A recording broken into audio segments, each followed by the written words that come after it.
Thunder Bay City Council opposes the idea of a used nuclear waste repository near Ignace. Good evening and thank you for joining us. Thunder Bay City Council is speaking out against the idea of a nuclear waste dump in the region and the transportation of used nuclear fuel through the city. Council voted at last night's meeting to urge Canada's Nuclear Waste Management Organization to keep the used fuel closer to where it's generated. Lee Noonan was at the meeting and brings us this report.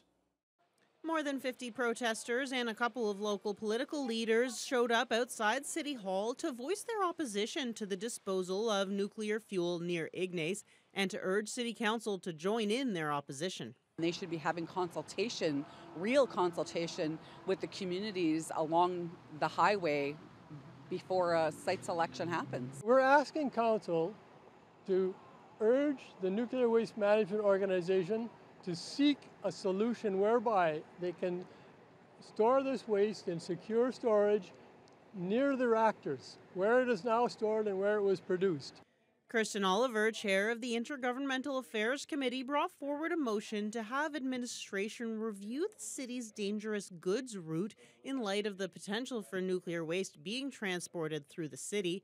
Anti-nuclear activists Charles Faust and Mary Veltri addressed council, asking them to take a stand against that possibility, and Councillor Andrew Folds put forward an amendment proposing just that.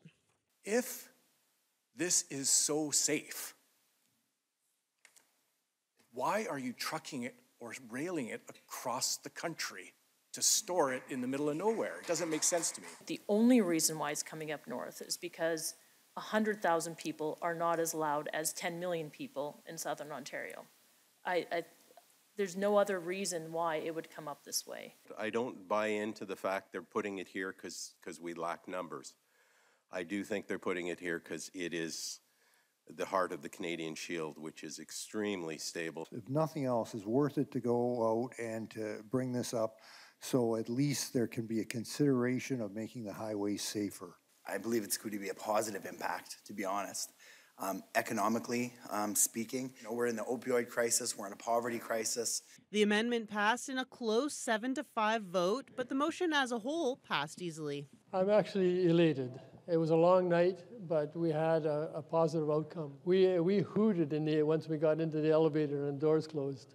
If the motion is ratified, the city will take a look at how dangerous goods move through Thunder Bay and write to the federal government and NWMO, urging them to consider managing nuclear waste closer to the reactors. In response, an NWMO spokesperson says they had, quote, been already considering this for more than a decade, adding that they will be choosing a site once they've received expressions of interest from all of the candidate communities. Lee Noonan, TBT News.